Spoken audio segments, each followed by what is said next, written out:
बिस्मिल्लाहिर्रहमानिर्रहीम। अस्सलाम वालेकुम नादरीन, आप यूट्यूब चैनल देख रहे हैं। मैं इमरान खान हूँ। नादरीन, आज अब अपना 60वां यौम दिफा मना रहे हैं और हालात ये है हमारे कि पाकिस्तान का जो सबसे बड़ा सूबा है वहाँ पे इंटरनेट भी बंद है और मोबाइल फ़ोन भी बंद है। ये हमारी दिफाई सूरत हाल है। पाकिस्तान में दहशतगर्दी के वाक़यात पे दर पे हो रहे हैं। पूरी ट्रेन के ऊपर दहशतगर्दों ने हमला किया, उसे काबू कर लिया। तो दहशतगर्दी के ख़िलाफ़ लड़ाई में हमने जो कामयाबियां हासिल की थी, ऐसा लगा कि जो एक सियासी मुदाखलत है इदारों की, उसकी वजह से हम बहुत पीछे रह गए और एक मरतबा फिर पाकिस्तान में दहशतगर्दी बहुत बढ़ गई है। और ये बॉर्डर पार करके दहशतगर्द कैसे पाकिस्तान पहुंच जाते हैं, ये वो बड़ा सवाल है जो ख़ास तौर पे खैबर पख्तूनख्वा के लोग, बलूचिस्तान के लोग और हर पाकिस्तानी इसका जवाब जानना चाहता है। आज हम जो दिन मना रहे हैं ना, इसमें कुछ लोगों का बड़ा इंपॉर्टेंट रोल था और उनमें एक किरदार था एयर कोमोडोर सज्जाद हैदर साहब का, जो हाल ही में इंतकाल फरमा गए। एयर कोमोडोर सज्जाद हैदर, इन्होंने बड़े कारनामे किए थे, शानदार शख्सियत के मालिक थे और इनके जो कारनामे हैं उनको हम सेलिब्रेट करते हैं। गुज़िश्ता 60 साल से हम ये सेलिब्रेशंस करते आए। लेकिन इसी एयर कोमोडोर के साथ क्या किया गया इस्लामाबाद में, हम सारे अच्छी तरह जानते हैं कि चंद पुलिस वालों ने इनके साथ कितनी ज़्यादती की। इनको सड़क के ऊपर रुसवा किया गया। वो बताते रहे कि मैं एयर कोमोडोर सज्जाद हैदर हूँ, लेकिन इन्हें फ़र्क ही कोई नहीं पड़ा। पुलिस ने बहुत बदतमीज़ी की और वैसे भी पुलिस बदतमीज़ी करती है जब उन्हें यह पता हो कि मिलिट्री एस्टेब्लिशमेंट का उनके सर पे हाथ है और उन्हें खुली छूट है, जिसको मर्जी मारें, जिसको मर्जी धकेलें, जिसको मर्जी गाली दें। फिर वो ज़रा वो खुल के आ जाते हैं ना। तो ये जब एक पॉलिटिकल पार्टी को आप एक दुश्मन की तरह डील करते हैं तो उस पॉलिटिकल पार्टी के अंदर तो कोई भी हो सकता है। तो एक बड़ा अफसोसनाक वीडियो जो है, जो पाकिस्तानी तारीख को चिढ़ाता रहेगा, ये भी है। जनरल अमजद शोएब को जैसे गिरफ्तार करके एक सेल में डाल दिया गया। ये मैं फोर्सेस के लोगों का नाम इसलिए ले रहा हूं कि ये वो लोग हैं जिन्होंने पाकिस्तान के लिए लड़ाइयाँ भी लड़ी हैं, पाकिस्तान के लिए काम भी किया हुआ है। लेकिन इनको भी रुसवा किया गया सिर्फ और सिर्फ पाकिस्तान तहरीके इंसाफ को दीवार के साथ लगाने के लिए, या उनका मौक़िफ़ सामने कोई भी लेकर आता था तो उनके साथ यही किया जाता था। ये सिर्फ मौजूदा जो मिलिट्री एस्टेब्लिशमेंट है उसकी ज़िद है और ये हर दौर में ऐसे ही रहे हैं। फातिमा जिन्ना के खिलाफ जो एस्टेब्लिशमेंट थी वो उनके खिलाफ यही करती थी।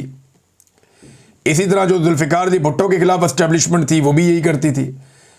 जो ज़ियाउल हक था वो ऐसा चौड़ा होकर बैठता था, मूँछों को ताऊ दे के वो कहता था ये उड़ा दो सारी, चक्कर ही कोई नहीं है, अदालतें आज़ाद हैं, ये भुट्टो को ये कर देंगे। और किया इन्होंने अपने अपने दौर में, जो याह्या खान ने किया, जो अयूब खान ने किया, जो परवेज़ मुशर्रफ ने किया पाकिस्तान में सियासतदानों के साथ, सबने देखा। परवेज़ मुशर्रफ ने नवाज शरीफ को भी जेल में डाला, इमरान खान को भी जेल में डाला। और ये बहुत सारी जमातें जो आजकल जमहूरियत की चैम्पियन बनी हुई हैं, ये परवेज़ मुशर्रफ के भी साथ मिल गए थे लोग और अब मुख्तलिफ पोलिटिकल पार्टीज़ के अंदर आके अपना अपना काम कर रहे हैं। नादरीन, ये यौम दिफा के मौके पर एक और ख़बर है। अमरीकी तैयारे आए हैं, अमरीकी फ़ौजी भी आए हैं, वो इमदाद लेकर पहुँचे हैं पाकिस्तान। अच्छी बात है, अमेरिका जो है यूएस एड के ज़रिए मदद करता रहता है पाकिस्तान की। लेकिन यहाँ पे जो खुर्रम इकबाल साहब ने खबर दी है वो ये बताते हैं कि जी यहाँ पे अमरीकी फ़ौजियों की एक फ़ोटो उन्होंने शेयर की, पाकिस्तानी फ़ौजी भी साथ खड़े हुए हैं। ये एयरबेस के ऊपर आए, नूर खान एयरबेस पे मुबैना तौर पे इमदादी सामान लेकर अमरीकी फ़ौज। ये जो फ़ौज टू फ़ौज कांटेक्ट होता है ना, जब इस लेवल पे जाते हैं, गवर्नमेंट टू गवर्नमेंट तो कांटेक्ट होता है, मिलिट्री टू मिलिट्री भी होता है। तो हुकूमतें करती हैं ये इमदादी पैकेजेस और ये सारी चीज़ें। मैंने ये माजी में पाकिस्तान की तारीख इस बात की गवाह है, जब भी कभी अमरीकी मिलिट्री एस्टेब्लिशमेंट और पाकिस्तानी मिलिट्री एस्टेब्लिशमेंट करीब आई है तो पाकिस्तान को उसके फ़ायदे से ज़्यादा नुकसान हुआ है। माजी में हम ये देखते रहे। देखिए ना, पाकिस्तान के बहुत सारे ऐसे हवाई अड्डे हैं जहाँ पे अमेरिका ने अपने अड्डे बनाए हुए थे और वहाँ से वो ड्रोन अटैक्स करते थे, पाकिस्तान के अंदर भी, अफगानिस्तान में भी अपने ऑपरेशंस करते थे। परवेज़ मुशर्रफ के दौर के अंदर किस तरह अड्डे दिए गए अमेरिका को, ये सारा कुछ हमें याद है, हम अच्छी तरह जानते हैं। तो जब भी ये कुर्बतें बढ़ती हैं तो इसका अंजाम एंड ऑफ द डे पाकिस्तानियों के लिए अभी तक तो कोई अच्छा नहीं रहा। इमदाद देना, ये सारी चीज़ें करना, ये एक अच्छा जेस्चर हो सकता है, लेकिन इन कुर्बतों का अंजाम माजी में पाकिस्तान के लिए कोई अच्छा नहीं रहा। हाँ, दहशतगर्दी के खिलाफ लड़ाई में भी अमेरिकन फोर्सेस ने, अमेरिका ने पाकिस्तानी फोर्सेस को मदद की, लेकिन ये लड़ाई पाकिस्तान के गले कैसे पड़ी ये भी हम सब जानते हैं। लिहाजा ये जो तस्वीर है, इसके देखने के बाद मेरे जो दिल और दिमाग में पहली बात आई वो यही थी कि या अल्लाह खैर, कि अल्लाह ताला खैर ही करे कि अब पता नहीं अमेरिका को पाकिस्तान से क्या काम पड़ गया है, या पाकिस्तान ने अमेरिका के साथ मिलकर अब क्या काम करने का फैसला कर लिया है। एक तरफ ये इमदाद आ रही है, मैं साथ जो मुतासरीन है उनकी बात करूँगी। सतलुज के अंदर नादरीन अभी भी ऊंचे दर्जे का सैलाब है, पानी का रैला भारत से दाखिल हो रहा है और बहुत तेज़ी से पानी पाकिस्तान में आ रहा है। जो मुजफ्फरगढ़ का इलाका है और उसकी सराउंडिंग में बहुत सारे एरियाज़ हैं, यहाँ पे बहुत तबाही हुई है। कसूर से लेके मुल्तान तक, मुजफ्फरगढ़ तक, यहाँ पे सतलुज ने तबाही फेरी है। और जिस जगह पे जाके ये दरिया आपस में इकट्ठे होते हैं उन एरियाज़ में भी फ्लड की सिचुएशन बड़ी ख़तरनाक है। हुकूमती इमदाद जो है वो ना होने के बराबर है। तो जो प्राइवेट लोग हैं वो मदद कर रहे हैं, आहिस्ता आहिस्ता लोग सामने आ रहे हैं। हुकूमत को भी इस बात की समझ आ गई है कि वो अकेले कुछ नहीं कर पाएंगे, लिहाजा लोगों को साथ मिलाना पड़ेगा। लेकिन एक तरफ देखें, लोग अपने चारे के लिए परेशान है, जानवरों के लिए परेशान है। सबसे बड़ा मसला उनके लिए बना हुआ है कि उनको उनके जानवरों के लिए चारा में असर नहीं है। चारा जो है वो रोज़ का रोज़ काटते हैं और जानवरों को डालते हैं। ये जो 3 दरिया है ना आपके, चनाब, सतलुज, रावी, इसके किनारे आपकी भैंसें बहुत बड़ी तादाद में है। यहाँ पे मवेशी बहुत बड़ी तादाद में लोगों ने रखे हो, गवाला जिसे आप कहते हैं। दूध की प्रोडक्शन यहाँ बहुत होती है, तो ये दूध की प्रोडक्शन बहुत बड़े पैमाने पर मुतासर हो सकती है। अब जानवरों को जिंदा रखना ज़रूरी है। जिंदा रखने के लिए उनको आप अगर 1/3 खाना भी देंगे तो वो जिंदा रह पाएंगे। उन्हें पीने का साफ पानी मिल जाए, उन्हें चारा मिल जाए तो जानवर अपना टाइम निकाल लेंगे। अद्वियात मौजूद होनी चाहिए हर वक्त जो वेटनरी की हैं, जो जानवरों को दी जा सकती हैं। जो वेटनरी डॉक्टर्स हैं उनको भिजवाना पड़ेगा इन सारे देहात में। ये सारा काम अब पाकिस्तान को ये जिम्मेदारी लेनी पड़ेगी, हम सबको लेनी पड़ेगी। जानवरों को इस वक्त सर्वाइव करवाना है। दूध से ज़्यादा ज़रूरत इस बात की है कि दूध देने वाले जानवर जिंदा रहें और इनकी अमवात कम से कम हो। अब एक तरफ लोग ये एहतजाज कर रहे हैं, यहाँ पे चनियोट में जो सैलाब से मुतासरा गांव के दर्जनों जो गांव हैं उनके लोग जो बेघर हुए हैं, ये लोग निकले और उन्होंने पिंडी भट्टियाँ हाईवे को ब्लॉक कर दिया। ये एहतजाज कर रहे हैं जनाब कि इन्हें खाना नहीं मिल रहा, टेंट नहीं मिल रहे, जानवरों के लिए चारा नहीं दिया जा रहा। ये सारी बातें वो बेचारे कर रहे थे। अच्छा, एक तरफ तो ये सूरत हाल चल रही है, दूसरी तरफ क्या चल रहा है, पूरा मुल्क सदमे में है। सैलाब की वजह से लोग परेशान हैं, मगर सेनेटर जिनके बेशतर जो अरबपति लोग हैं, ये जो सेनेटर्स हैं ये 100 के करीब होते हैं पाकिस्तान में। ये अरबोपति लोग होते हैं नॉर्मली, बहुत कम लोग हैं जो बहुत पैसे वाले नहीं हैं। इन्हें परेशानी ये लाक है कि अरकान पार्लियामेंट की अरबों मालियत की मजीद 104 लॉजेस की तामीर कब मुकम्मल होगी। अब ये डॉन ने खबर दी है, डॉन की खबर के मुताबिक ये 104 नए लॉजेस की तामीर का ठेका 717 करोड़ रुपए में दिया गया है और ये इजलास हुआ बाकायदा, और इसके अंदर तज़ीन व आराइश और ये चीज़ें ज़ेर बहस आई। और पाकिस्तान डूब रहा है। यहाँ पे जो इजलास हो रहा है सेनेट के हवाले से, उसमें तय किया जा रहा है कितना पैसा देना है इनके घर बनाने के लिए। 104 लॉजेस बनेंगे, 717 करोड़ रुपया लगेगा। 717 करोड़, 104 लॉजेस, यानी 4 करोड़ रुपया कम से कम एक के ऊपर ये लगाने जा रहे हैं। और जब आप इकट्ठे बनाते हैं ना तो पैसा बहुत कम लगता है। इसके बाद तज़ीन व आराइश भी होनी है। अभी तो ये बनने हैं ना, उसके बाद इसकी तज़ीन व आराइश होगी, सजाया जाएगा। अंदर जो इसके सामान जाना है उसकी कीमत अलग है। ये हमारी प्रायोरिटीज़ है नाज़रीन पाकिस्तान में। और जो सैलाब मुतासरीन है उनके बारे में हमारी प्रायोरिटी क्या है, ये खबर देखें आप। ये पूरे मीडिया के ऊपर इस वक्त गर्दिश कर रही है। खबर ये है कि जी सैलाब मुतासरीन को इजाफी बिल भिजवा दिए गए। इमदाद उनको पहुंची नहीं, बिल उन्हें पहुंच गए। 1.5 लाख 2-2 लाख का बिल आ गया छोटे छोटे घरों का और डेरों का, जहां पे ये सैलाब मुतासरीन रहते हैं। वो कहते हैं जी हमने तो बिजलियां इस्तेमाल भी नहीं की इतनी, हमारे तो एसी भी नहीं लगे हुए, गरीब लोग हैं हम। 1.5 से 2 लाख रुपया, 2.25 लाख रुपया ये बिल भेज दिया सैलाब मुतासरीन को। शर्म भी नहीं आई इनको बिल भेजते हुए। वो बिल इकट्ठे करके बेचारे वो दिखा रहे हैं सैलाब मुतासरीन कि भाई हम तो इधर पड़े हुए हैं पिछले 15 दिन से, हम तो अपने घरों में भी नहीं जा पा रहे, हमारे हालात बहुत बुरे हैं और हम तो इतनी बिजली इस्तेमाल भी नहीं करते, ये इतना बिल हमें क्यों भेज दिया है। तो ये वो कारनामा है जो नवाज शरीफ ने और शहबाज शरीफ ने और जरदारी ने और उनकी पार्टी ने मिलकर किया था। IPPs वाला मुशर्रफ ने भी इसमें हिस्सा डाला था कि इन्होंने ऐसे मंसूबे लगा दिए कि आप बिजली इस्तेमाल करें या ना करें, आपको बिजली का बिल देना ही पड़ेगा। आप बिजली इस्तेमाल करें 1 यूनिट, आपको बिल देना पड़ेगा कम से कम 3 यूनिट का।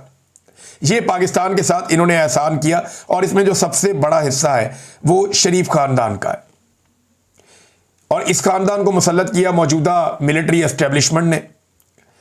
अब वो रोजाना की बुनियाद पे मिलिट्री एस्टेब्लिशमेंट इस खानदान को मुसल्लत करने के बाद ये साबित करने पर तुली है कि वो पाकिस्तान के बहुत वफादार हैं और पाकिस्तान को सही सीमत में लेकर जाना चाहते हैं।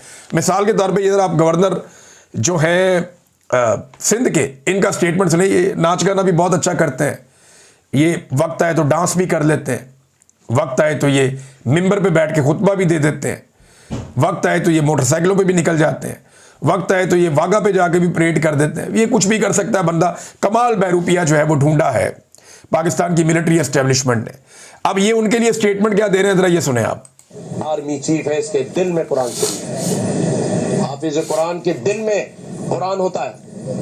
आज उन्होंने कुरान और सुन्नत के मुताबिक ये तहिया कर लिया है कि मैं अपनी कौम के लिए और उसकी मईशत की बेहतरी के लिए अपना हर मुमकिन किरदार अदा करूंगा। चलिए, ये तो बहुत अच्छी बात है कि अपना किरदार अदा करूंगा, लेकिन किस कैपेसिटी में, सवाल ये है। देखिए ना, कुरान और सुन्नत तो बड़ा वाज़ेह है। आप जो हलफ लेते हैं आपको उसकी खिलाफ वर्जी नहीं करनी होती। अल्लाह ताला कहता है कि वो मत कहो जो तुम कर नहीं सकते।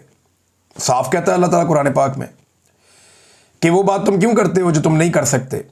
यानी जो आपको कॉल फेल में आपके तजाद नहीं होना चाहिए। आपने हलफ लिया, हलफ आपने लिया अल्लाह को हाजिर नादिर जानकर कि मैं अपने हलफ की पासदारी करूंगा और मैं ये चीज़ों में हिस्सा नहीं लूंगा। तो मईशत में किरदार क्या है उनका? उनका तो रोल ही नहीं है। और कुरान पाक मना करता है कि जो आपने कहा, जो आपने हलफ ले लिया, उसकी खिलाफ वर्जी आप नहीं करेंगे। तो ये तो हलफ की खिलाफ वर्जी हो गई कि वो मुल्क के दीगर मामलात के अंदर अपना रोल प्ले कर रहे हैं। मुझे बताएं कि ये जो पाकिस्तान में अवाम का मैंडेट छीना गया, क्या ये कुरान और सुन्नत के मुताबिक हुआ? मुझे बताएं 26 नवंबर को जो गोलियां चलाई गई निहत्ते शहरियों पे, ये कुरान और सुन्नत के मुताबिक हुआ? क्या पाकिस्तान में जो चादर और चार दीवारी का तकद्दुस लगातार पामाल किया जा रहा है, औरतों को सड़कों पे घसीटा जा रहा है, छोटे बच्चों को गिरफ्तार किया जा रहा है, पार्लियामेंट पे अटैक किया जाता है, पार्लियामेंटेरियंस के बच्चे अगवा कर लिए जाते हैं, बहुएं अगवा कर ली जाती हैं कानून साजी के लिए, क्या ये कुरान और सुन्नत के मुताबिक हो रहा है? पाकिस्तान में इंसानों को जबरी तौर पे लापता किया जा रहा है, किसी काजी के सामने उन्हें पेश नहीं किया जाता। क्या ये कुरान और सुन्नत के मुताबिक हो रहा है?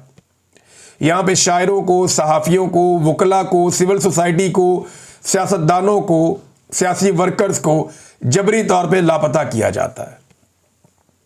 क्या ये कुरान और सुन्नत के मुताबिक है? क्या कुरान और सुन्नत आपको इस बात की इजाज़त देता है कि आप चीनी एक्सपोर्ट कर लें ताकि माफिया पैसा कमा ले, और फिर आप वही चीनी इंपोर्ट कर लें ताकि माफिया दोबारा पैसा कमा ले और आवाम की पीठ में छुरा घोंप दे और उनकी जेबों पे डाका डाल दे? क्या कुरान और सुन्नत इस बात की इजाज़त देता है कि 2 माह पहले किसान से, गरीब किसान से जो गंदुम 2000 रुपए में खरीदी थी, आज वो 4000 रुपए की बेची जाए 2 महीने के अंदर, और सरमायादार अपना पैसा डबल करके गरीब आदमी को नचोड़ के रख दे? क्या इसकी इजाज़त देता है? बहुत सारे और सवालात मैं उठा सकता हूं। कौम को मामू ना बनाए, बेवकूफ़ ना समझें कौम को। कौम सब कुछ देख रही है, उन्हें पता है। अल्लामा ताहिर अशरफी साहब क्या कह रहे हैं, ज़रा ये भी आप सुने। ये सीरतुन नबी के हवाले से एक प्रोग्राम था, तो इन्होंने यहाँ पे ज़्यादातर तारीफ़ें की हैं आर्मी चीफ की, हुकूमत की, और सोशल मीडिया की बुराइयाँ की हैं। सीरतुन नबी पे प्रोग्राम है, उसमें आपने लोगों को बताना है कि आप सल्लल्लाहु अलैहि वसल्लम की सीरत कैसी थी, हम कैसे फॉलो कर सकते हैं। वो वहाँ पे सिपा सालार की तारीफ़ें कर रहे हैं। यानी जो दरबारी मौलवी होना कोई, वो क्या इस्लाम लेकर आएगा? हमारे इस्लाम में बेशुमार लोगों की ये रवायात हैं, बहुत सारे लोगों ने ये बातें नकल की हैं और बार बार बताई है कि जो आलम दीन पहुँच जाता है दरबार में, उसकी तासीर ख़त्म हो जाती है। और ये मैंने अमली तौर पे ताहिर अशरफी साहब के साथ होते हुए देखा। मेरा बड़ा अच्छा इनके साथ ताल्लुक़ है, ताहिर अशरफी साहब से हमने इकट्ठे काम भी किया हुआ है। लेकिन मैंने नोट किया कि ताहिर अशरफी साहब बात कर रहे थे, सामने से कोई रिस्पॉन्स ही नहीं दे रहा था। बड़ी जज्बाती अंदाज में बात कर रहे थे, कोई शख्स सामने से रिस्पॉन्स नहीं दे रहा था। बहुत सारे आलम दीन बैठे हुए थे, बिल्कुल चुप करके बैठे हुए थे। ताहिर अशरफी साहब ने कहा कि हाथ खड़ा करो, पीटीवी दिखा रहा है, सिर्फ 1-2 हाथ खड़े हुए मेरे ख्याल में पूरे हॉल में। मुझे बड़ा अजीब लगा, मैंने कहा देखें तासीर ही खत्म हो गई। तो जब कोई आलम दीन अपने आप को गिरवी रख ले हुक्मरानों के सामने और फिर वो कलमा हक बोलना छोड़ दे, तो उसके अल्फाज में से तासीर खत्म हो जाती है। आज मुझे यकीन भी आ गया, मैंने देख भी लिया। ये ज़रा सुने ताहिर अशरफी साहब क्या कह रहे हैं। दो बातें इन्होंने की हैं। पहली वाली बात ज़रा आप सुने, साथ में एक नौजवान खड़ा है जिसको फ़लस्तीनी, इन्होंने कहा ये फ़लस्तीनी है। अब उन्हें साथ खड़ा करके ताहिर अशरफी साहब क्या कह रहे हैं, ज़रा ये सुने। की सदर के साथ बैठा, अमरीकी सदर के साथ, ना वो वहां कश्मीरियों को भूला, ना वो वहां फ़लस्तीनियों को भूला। उसने वहां पर भी कहा कि हमें पाकिस्तान को, हमें कोई दबाव, कोई चीज, ये रोज अफवाह उड़ाते हैं, फलाना दबाव डाल रहा है, फलाना दबाव डाल रहा है। खुदा की कसम आपके मुल्क पे कोई दबाव नहीं डाल सकता। जो फाते अल्लाह ने जिनको बनाया हो उन पे कोई दबाव डालेगा? ये वो कह रहे हैं जी खुदा की कसम खा ली, और ये कहा कि उन्होंने वहां पे कहा कि कोई दबाव नहीं। आसिम मुनीर ने कहा जी कोई दबाव नहीं।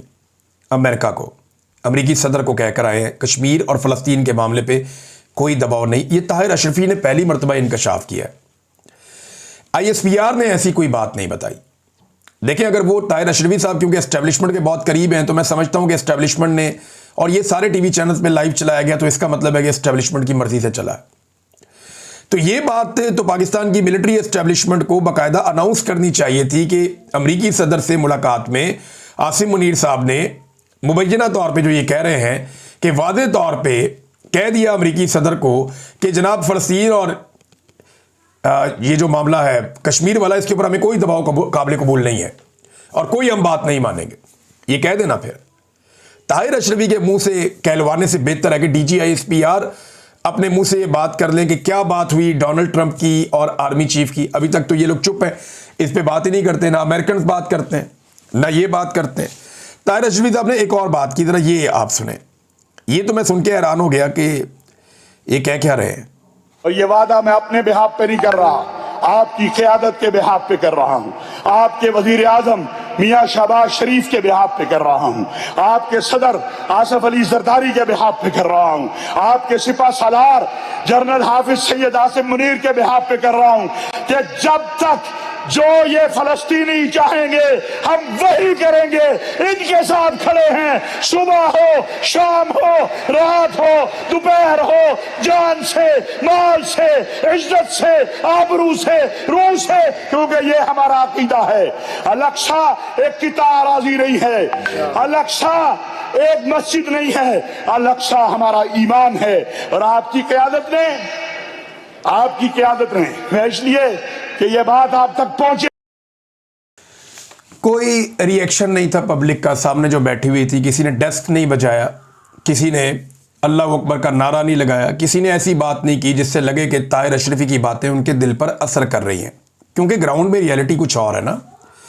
पहली मरतबा पाकिस्तान की तारीख में ऐसा हुआ, और इन्हीं तीनों लोगों के दौर में हुआ, हाफिज सैयद आसिम मुनीर, शहबाज शरीफ और आसिफ जरदारी, इन्हीं के दौर में हुआ कि जो भी निकला फ़लस्तीनियों के हक़ में आवाज़ उठाने के लिए, उस पर मुकदमा दर्ज किया गया, उसको सज़ा दी गई, उसे गिरफ़्तार किया गया।